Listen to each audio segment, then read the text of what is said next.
최근에 이제 통일교하고 뭐 윤석열 정권하고 뭐 커넥션 얘기, 그게 이제 일본에서 입지가 좁아지면서 한국으로 유턴하는 느낌이 없잖아요. 있었던 거예요. 아베 신조 전 총리가 그 할아버지, 외조부 할아버지 기시 노부스케라고 들어봤어요. A급 전범 했던 사람이 복군돼 가지고 일본 총리까지 됐던 사람이에요. 네. 이 사람이 통일교를 일본에 소개를 해가지고 정착하도록 엄청나게 그걸 봐줬어요. 그 통일교는 한국 건데 그분이 전도를 받아가지고 개정을 했대요? 그게 왜 그러냐니까 반공으로 똘똘 뭉친 거예요. 통일교도 반공이고 기시노부스케도 반공이고, 그 당시에 60년대니까, 그죠? 지금은 공식적으로는 못하게 돼 있어요. 그리고 통일교도 불법 종교단체, 거의 그런 수준으로 지금 가고 있단 말이에요. 재팬 퍼스트하고 이번에 참정당 대표가 구호를 외치고 그런 얘기하는 거에 대해서 상당히 심리적으로 공감이 갔다.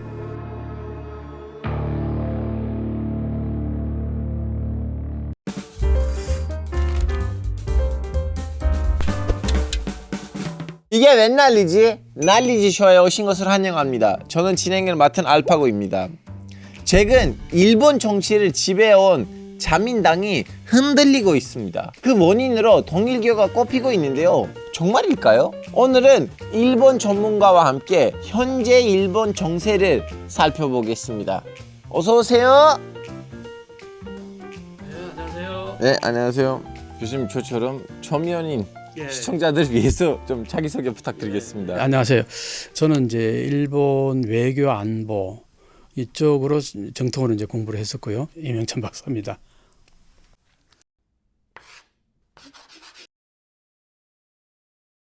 교수님, 이제 요즘은 일본에서 극우가 뜬다고 하고요. 제가 항상 알고 있었던 당이 세 개이거든요. 자민당, 공메이당, 사회민주당인가?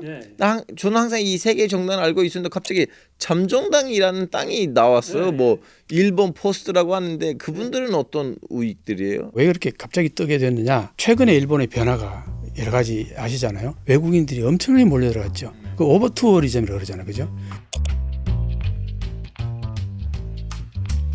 오버투어리즘이라는 게 어느 정도냐면은 교토로 가게 되면은 교토에 외국인들이 넘쳐나가지고 걷기가 힘들 정도예요. 거기 사는 사람들은 버스를 타려면은요 한 5대 정도는 보내야 겨우 탄다는 거예요. 차가 꽉 막혀가지고 외국인들로 얼마나 불편하겠어요. 그게 짜증이 나죠. 그리고 그 외국인들이 그렇게 많이 와가지고는 이상한 놈들도 있을 거 아니에요. 락스도 하고 아니면 뭐 문화재에다가 뭐 올라타고 막 신사 거기에 뭐 매달려가지고 뭐 턱걸이도 하고 이런 영상들이 이제 돌면은 일본 사람들은 있을 수 없는 얘기잖아요.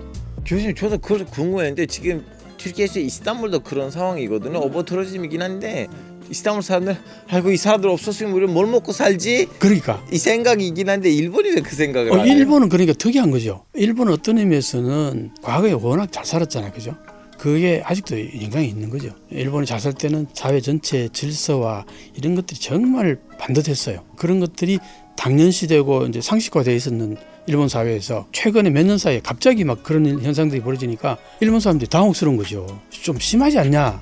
뭐 이런 생각을 이제 하게 된 거예요. 그래서 이 사람이 저편 퍼스트라고 얘기했을 때에 공감이 되는 거예요. 또 하나는 이제 예를 들어서 코로나 발생했을 때 10만 원씩 전부 다 우리를 하면 지원금이잖아요. 그걸 뿌릴 때에 외국인들에게도 다 똑같이 뿌렸어요. 그러다 보니까 일본인 입장에서 보면은 외국인들에게 왜 똑같이 우리하고 주냐 이런 인식이 있지 않겠어요? 이런 것들이 재팬 퍼스트하고 이번에 참정당 대표가 구호를 외치고 그런 얘기하는 거에 대해서 상당히 심리적으로 공감이 갔다. 이 부분이 굉장히 큰 것 같아요. 그럼 교수님, 어떻게 보면 이것이 자민당에게 그 강력하고 충격적인 위기가 아닐까 싶어요. 어떻게 생각하세요?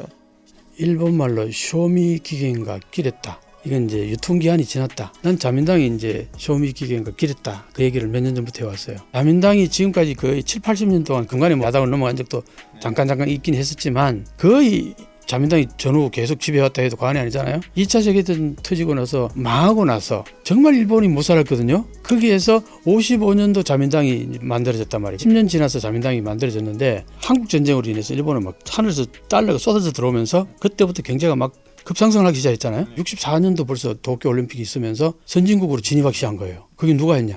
자민당이 한 거예요. 전쟁에서 포로했던 나라를 10년 만에 제2의 경제대국 선진국으로 진입시킨 게 자민당이에요. 일본 국민들 사이에서는 자민당 너 영원히 해먹어라 이런 마인드가 그때 다 생성된 거죠. 자, 그랬는데 89년도 90년도 딱 들어서면서 버블이 딱 꺼지기 시작하자 그때부터 급전직하.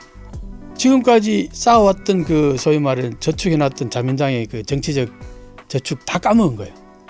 또 자민당 안에서도 파벌 사안도 너무 심했다는 걸로 알고 있었는데. 과거에는 예를 들어서 일본 자민당 내에서 파벌이 한 5개 정도 보통 있었어요. 그럼 5개 정도 파벌 중에서 보면은 자유민주당이잖아요. 그죠? 자유당과 민주당이 합친 거예요. 자유당은 전전 세력이고 민주당은 전후에 주로 관료들이 주로 많이 여기에 결성되는 약간 민주적인 마인드가 있는 거죠. 자유당과 민주당이 자민당인데 여기에 이제 파벌이 생긴 거죠. 한마디로 말해서 자민당 내에는 매파와 비둘기파가 동시에 있는 거죠. 자유당은 매파가 주로 많고 민주당은 이제 비둘기파가 좀 많다고 이렇게 보면 돼요. 그래가지고 어떤 현상이 벌어지냐면은 자민당이 여론에서 비판을 받고 그러면은 다른 파벌을 해서 이쪽 파벌을 비판하면서 야당 역할을 하는 거예요. 그 야당 역할을 하면서 야당에서 주장하는 여러 가지 것들을 다른 쪽 파벌에서 그걸 정책을 흡수해 버리는 거예요. 자민당은 야당으로 교체된 것 같은 인상을 주면서 여전히 자민당이 정권을 유지해 온 거예요. 요게 그래 순기능이 있었던 거죠. 그러다가 이제 이게 어떤 문제가 발생하니까 파벌을 운영하려고 그러면 돈이 많이 들잖아요. 정치 자금 문제가 발생하는 거예요. 그래서 이게 부패도 발생하고 이제 이게 문제가 돼 가지고 자민당이 한번 쓰러진 적이 있어요. 그래서 이제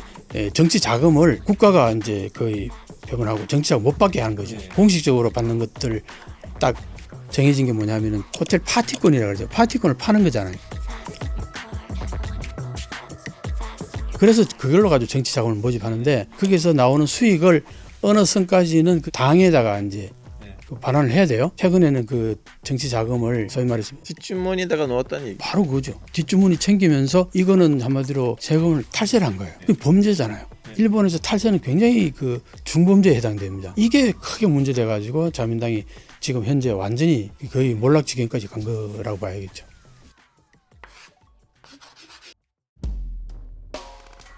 자민당이 통일교 때문에 망했다 뭐 이런 말들도 있는데 이거 전체적으로 무슨 관계예요? 아베 신조 전 총리가 그 할아버지 외조부 할아버지 기시 노부스케라고 들어봤어요. A급 전범 했던 사람이 복권돼 가지고 일본 총리까지 됐던 사람이에요. 네. 이 사람이 통일교를 일본에 소개를 해가지고 정착하도록 엄청나게 그걸 봐줬어요.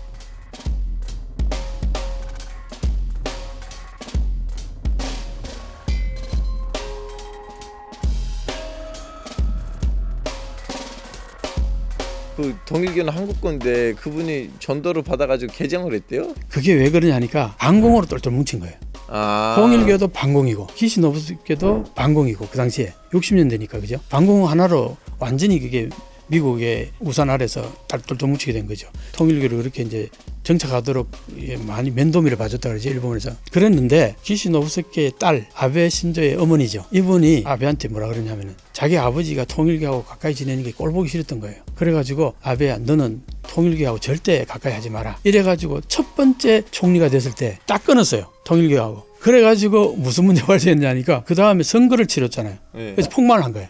그전에는 자민당에서 계속 선거를 잘 치르는데 왜 폭망했느냐 하니까 통일교가 그동안에 선거에 어마어마한 역할을 해왔는 거예요. 그럼 교수님 어떤 개입을 한 거예요? 통일교에 신자들이 많죠. 네. 지방 그 국회의원들이 제일 그게 많이 손길이 필요한 게 뭡니까? 사람이죠. 사람이잖아요. 조직이잖아요. 그죠? 최소한 포스터를 붙이거나 뭘 하거나 이런 것들이 한 10명 정도 있어가지고 선발이 돼주면 엄청 좋겠죠. 요게 통일교에서 다 파견이 되는 거예요. 그래가지고 선거 활동을 적극적으로 해주고 집회 같은 데 동원도 되고 그게 통일교에서 다 도와주는 거예요. 그게 있고 없고의 차이가 너무나 큽니다. 근데 그렇게 안 하고 만약에 자기 돈으로 다 하려면 천문학적인 돈이 드는 거예요. 그래서 일본에서는 선거를 치르면 돈이 엄청 든다 그래요. 그런 상황 속에서 통일교에서 그 많은 인원이 무료 봉사를 해주니까 얼마나 도움이 되겠어요. 그러니까 이제 통일교하고 굉장히 밀접하게 됐던 거예요. 근데 교수님 이런 이야기들이 다 아베가 죽으면서 우리가 알게 된 거예요? 더 알죠. 이제 아베가 이제 그러면 왜 그렇게 됐느냐? 아베를 죽인 사람이 자위대 출신이라고 그래요. 이제 이 사람이 가정사가 어떻게 됐냐니까 어머님이 이제 통일교 아주 독실한 신자예요. 네. 통일교에서는 보통 보면 헌금을 엄청나게 냅니다. 네. 어차피 이 돈을 전국으로 가지고 갈 수 없으니까 우리한테 맡기시면 우리는 전국에서 돌려드리겠습니다. 그렇죠. 예. 그런 것도 있고 내가 여기 돈을 여기 갖다 놓으면 거기서 모든 생활을 같이 하니까 그 돈 가지고 네가 생활하는 거 아니냐 뭐 그런 맥락인 거죠. 그러다 보니까 이제 가정에 써야 될 돈을 최우선적으로 통일교에다 헌금을 해버리는 거예요. 이 가정은 풍지박산이 날 거 아니에요. 이 아들이 엄마를 정오를 한 거죠. 그랬는데 아베 총리가 두 번째 총리가 되기 전에요. 통일교하고 손을 잡습니다. 지난번에 내가 실패한 이유는 통일교 손을 끊었기 때문에 문제가 발생했다 이렇게 인식을 한 거예요. 그래가지고 손을 잡고 총리가 되고 나서 선거 때마다 계속 승리를 하잖아요. 네. 그러다 보니까 이제 통일교 집회 같은데 영상을 찍어가지고 축하 말씀 이런 거 있잖아요. 그런 걸 하니까 어떻게 되겠어요? 통일교 입지가 일본에서 엄청나겠죠. 네.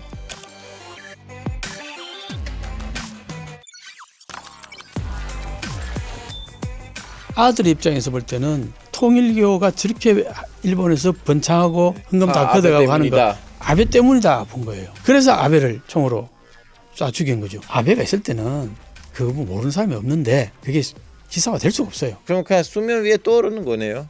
조사를 하니까 이제 다 나오는 거죠.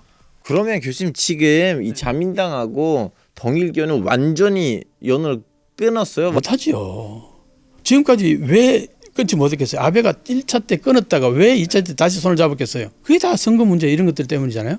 旧統一教会及び関連団体への選挙支援の依頼及び組織的支援、動員等の受け入れまで一つでも該当するとの回答があった議員は179名です。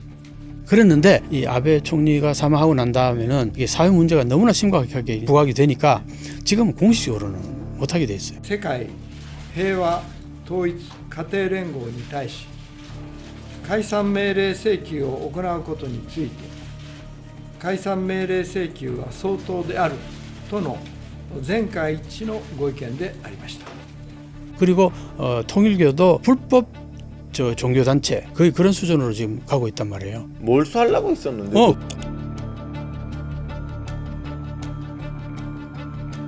그렇죠. 거의 그런 지경까지 가다 보니까 최근에 이제 통일교하고 윤석열 정권하고 커넥션 얘기 그게 이제 일본에서 입지가 좁아지면서 한국으로 유턴하는 느낌이 없잖아요. 있었던 거예요. 그런 맥락이 있는 거죠. 그러니까 지금 현재 일본에서는 통일교하고 자민당하고 과거같이 그렇게 끈끈하게 있을 수는 없는데 네. 엄성적으로는 여전히 아직도 그걸 완전히 끊지 못하는 거예요. 왜 그러냐? 옛날에 여러 가지로 받아 먹은 게 있잖아요. 그러니까 그걸 딱 끊는 순간 통일교에서 가만히 안 있을 거 아니에요. 참 애매한 거예요.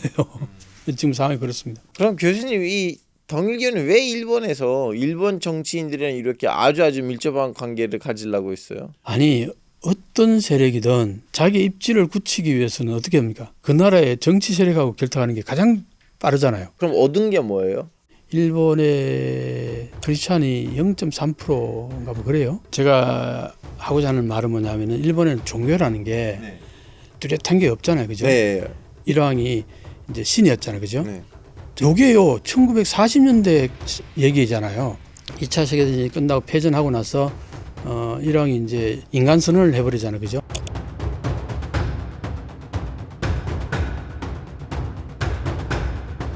인간 선언을 하는 순간 일본에서는 신이 사라져버린 거예요. 왜 그러냐? 일왕이 신으로 있는 동안에는 다른 신들을 전부 다 핍박했어요. 불교도 기독교도 천주교도 전부 핍박을 했거든요. 그래서 새로운 신이 필요해요. 새로운 신이 필요한데 없어요. 거기에 통일교가 스물스물 이제 들어가기 시작했고 처음에는 거기에 대해서 쉽게 받아들이지 않겠죠. 그걸 쉽게 받아들일 수 있는 방법은 힘 있는 정치권과 결탁하는 거란 말이에요. 아베 같이 총리급 된 사람하고 가깝게 지내면 그것만큼 더 좋은 거 있겠어요.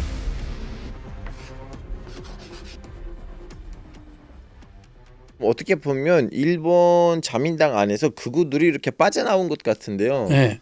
정확하게 그 빠져나오는 그 배신 때리는 그 배경이 뭐예요? 지난번에 총재 선거가 있었잖아요. 자민당 총재 선거가. 그때에 나머지 세 사람이 마지막까지 남았잖아요. 그죠? 이시바 시게루, 그 다음에 다카이치 사나에 이 여성 의원, 그 다음에 고이즈미 신지로 이 세 사람 3파전이었는데 그래서 이제 토론에 나가서 토론을 하는데 고이즈미 신지로는 지금 40대 중반인데 잘생기기도 했고 자기 아버지가 총리가 있었고 아빠독도 있고요. 그것도 분명히 있을 거고 거기다가 이 사람이 인기가 굉장히 많아요. 근데 지난번에 이제 총리가 되려고 했죠. 그랬는데 토론에 나가지고 질의에 응답하는 거 보니까 초등학교 수준이 답을 하는 거야. 그래서 그 영상 한번 찍고 바로 그냥 급전직화 돼버린 거예요. 지지도가. 이 사람은 총리급이 아니다. 아직 무식하기 짝이 없다 이렇게 된 거예요. 그래서 탈락. 자, 그다음에 다카이치 사나이하고 둘이 이제 이시바 시게라고 둘 부르는데 다카이치 사나이는 아베 신조 전 총리가 적극적으로 옹호하고 밀어줬던 사람이에요. 그래서 아베를 지지했던 모든 세력은 전부 다 다카이치 사나이를 지지한다고 보면 돼요. 그리고 자민당 내에서 아베파가 제일 많았잖아, 그죠? 이 아베파들은 전부 다 다카이치 사나이를 지지하면 보면 돼요. 자, 그러면 이시바 시게루는 어떠냐? 이시바 시게루는 지난번에 총재 선거에 나오기 그 앞에도 또 나갔었잖아요. 그때 나가서 완전히 엉망이 돼버렸어요. 네. 중간에 자기 밑에 있던 파벌들 11몇 명 정도 됐던 사람이 전부 다 떠나버렸어요. 자, 그래서 총리가 될 가능성이 거의 없다고 봤어요, 다들. 그랬는데 두 사람이 남은 게 된 거예요. 근데 다카이치 사나이를 총리로 시키려니까 이제 문제가 발생하는 거야. 기시다 총리 앞에 이제 3년 동안 했잖아요. 기시다 총리는 자민당 내에서는 비둘기파예요. 다카이치 사나이는 매파고. 그러니까 기시다 총리 입장에서는 매파로 넘겨주기가 싫은 거예요. 기껏 자기가 총리를 3년 동안 하면서 자기 세력을 어느 정도 키웠는데 다시 아베파로 넘어가는 거는 다 싫은 거예요. 그러니까 기시다가 이시바 시게루를 전적으로 밀어주면서 얘기가 달라지기 시작한 거예요. 또 하나는 뭐냐니까 이 다카이치 사나이는 여성인데다가 이 사람이 어느 정도 울트라 우익이냐 하면은 나치를 거의 지지했었어요. 오. 또 어떤 얘기를 했냐면은 자기가 총리 되면 반드시 야스쿠니 진자는 매년 참배한다 이렇게 했어요. 자, 이렇게 되면 어떻게 무슨 일이 발생할까? 야스쿠니 진자 매년 참배하면 어떻게 될까요? 한국은 중국이랑 관계가 망하죠. 한국, 중국 망하고 미국과의 관계도 박살이 날 거예요. 아, 미국이 또 야스쿠니 신사에 대해서 좀 예민해요? 예민하죠. 지난번에 아베가 자기도 매년 가겠다고 했다가 처음 한번 딱 가자마자 어때요? 오바마 정권에서 바이든 그 당시 부통령이 대실망했다 그랬잖아요.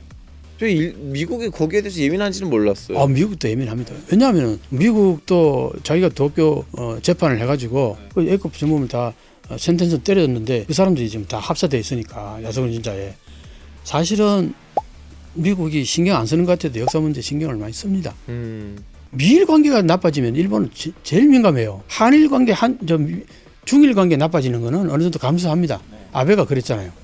다카이치 사나이는 충분히 그러고도 남을 사람이에요. 그런데 미일 관계가 박살날 가능성이 있는 거야, 이게. 그러면 교수님 이 매파들이 몇 % 정도 잠정당에 갔어요? 아니면 잠정당에 갈 수도 있다고 협박을 하는 건가요? 어떤 분위기예요? 참정당으로 간 사람들이 좀 있죠. 자민당에 있다가 이제 나온 경우도 있고, 한 사람이 이제 그렇게 나감으로 인해 가지고 5명이 의원이 되면서 참정당이 이제 공중파에 나가서 토론을 하게 되어, 그러면서 확 이제 소위 말해서 장노년층에서 이 사람들한테 지지가 몰려가기 시작한 거예요. 그러니까 이제 참정당 대표 가미다니 이 사람은 기존에는 유튜브를 통해서 알려지고 이랬단 말이에요. 그러니까 장노년층은 잘 몰랐어요. 네. 근데 이 사람이 이제 공중파에 들어가게 됐다 그랬잖아요. 이 사람이 아까 말했듯이 이제 보수 우익들이 주장할 만한 얘기들을 막 쏟아내니까 자민당에서 약간 실망했던 거구 세력들이 이동해 간 거예요. 저편 퍼스트도 상당히 마음에 들고, 그 다음에 또 하나는 이게 있어요. 그 자기가 이제 정권을 잡게 되면은 애들 교육비로 10만 원씩 주겠다 이런 얘기를 했어요. 이게 아주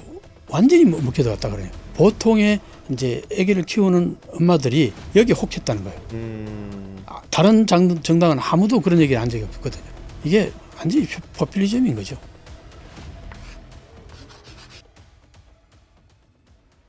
그러면 교수님 지금 이시바 총리는 좀 약간 곤란하다고 하는데요. 근데 또 뭐 민심이 그렇게 나쁘지 않다면서요? 그러니까요. 아, 이상하죠? 예. 자, 이시바 시게루 아까 내가 얘기 좀 했잖아요. 그죠? 예. 자민당 내에서는 인기가 아예 없어요. 왜냐? 대부분 다 아베를 지지하는 정치 세력들이었거든요. 그 아베가 8년 넘게 총리하는 동안 이시바 시게루는 거의 외톨이였어요. 네. 이시바 시게루는 계속 아베를 비판했거든요. 네. 그러니까 뭐 전부 이시바 시게루를 다 경원시했다고요. 네. 자민당 내 국회의원들은. 이러던 사람이 총리가 됐잖아요. 그럼 이 사람이 지지 세력이 있겠어요? 지지 세력이 없잖아요. 네. 그럼 누가 지지 세력이었냐? 기시다 총리가 자기 세력과 어느 정도 얘기해가지고 이시바 시게루를 지지하는 걸로 하면서, 기시다는 자기가 생각하는 것들을 많이 요구를 하면서 그걸 받아들일 수 있느냐, 그렇게 해서 총리가 됐어요. 그러다 보니까 이시바 시게루 입장이 어떻냐면은 자기가 그동안 주장해왔던 것들을 관철시키지 못하고 기시다, 자기를 지지해주는 정치 세력이 요구하는 것들 다 들어줄 수밖에 없었어요. 이제 이런 문제가 있어가지고 지지도 좀 떨어지기도 막 했는데, 그런데 이시바 시게루는 총리 선거 같은 데 나오게 보면 여론조사는 항상 1등이었어요. 그건 뭘 말하냐? 자민당 내에서는 인기가 없지만 여론의 지지도는 상당히 높았다는 거예요. 네. 자, 그게 지금 나타나고 있는 거예요. 자민당 내에서 이번에 선거에서 망했으니까 당신 물러나라, 이게 주로 누가 얘기하겠어요? 아베 지지파들이 주로 요구를 하는 거예요. 그런데 여론을 어떻게 보느냐 하면은 아베 파들이 어떤 짓을 했냐면은 아까 말했던 선거 자금 있죠. 호텔 파티권을 팔아가지고 인마이 포켓해가지고 세금 탈루하고 이런 것들이 대부분이 아베 파들 중진들이 그런 거 많이 했어요. 그러니까 여론 입장에서 볼 때는 니들이 뭘 이시바 시게루 내로로 얘기하냐. 총리 누가 될 거냐? 다카이치 사나이가 될 가능성이 높다고 보는 거예요. 그럼 일본 사회 전체가 완전히 우경화로 갈 가능성이 많다. 여기에 대한 우려가 여론에서 이제 형성되기 시작한 거예요. 그러면 교수님 앞으로 어떻게 보세요? 자민당의 미래를? 일본 정치 세력의 전체를 봐야 돼요. 네. 여당이 이렇게 잘못하면 야당이 잘하면은 당연히 야당으로 넘어갈 거 아니에요, 그죠? 네. 근데 야당이 어떠냐 하면은 야당이 자민당이 이렇게 했으면은 이쪽 방향에서 자민당이 싫어서 여기에 야당이 형성되고 요게 싫어서 여기에 야당이 형성되고 이렇게 야당이 형성됐을 거 아니에요. 그럼 이 야당이 이 정책으로 보면 여기는 정반대예요. 그러다 보니까 이 야당 전체가 합일이 안 되는 거예요, 정책에서. 그러다 보니까 뭉칠 수가 없어요. 예. 한마디로 말해서 자민당이 아무리 문제가 있어도 이게 중심 세력이 될 수밖에 없는 그런 한계는 또 있어요. 그래서 자민당이 여전히 중심 세력이 될 가능성은 여전히 높다. 이렇게 보는 거죠. 자, 오늘은 이게 웬 난리지에서는 일본의 정치, 현재와 미래에 대해서 살펴봤습니다. 오늘의 난리지를 한 줄로 부탁드리겠습니다. 자민당의 유통기한은 끝나가는데 다른 상품도 썩 좋은 상품이 보이지 않는다. 좋습니다. 다음 시간에도 알찬 난리지를 가지고 돌아오겠습니다. 감사합니다.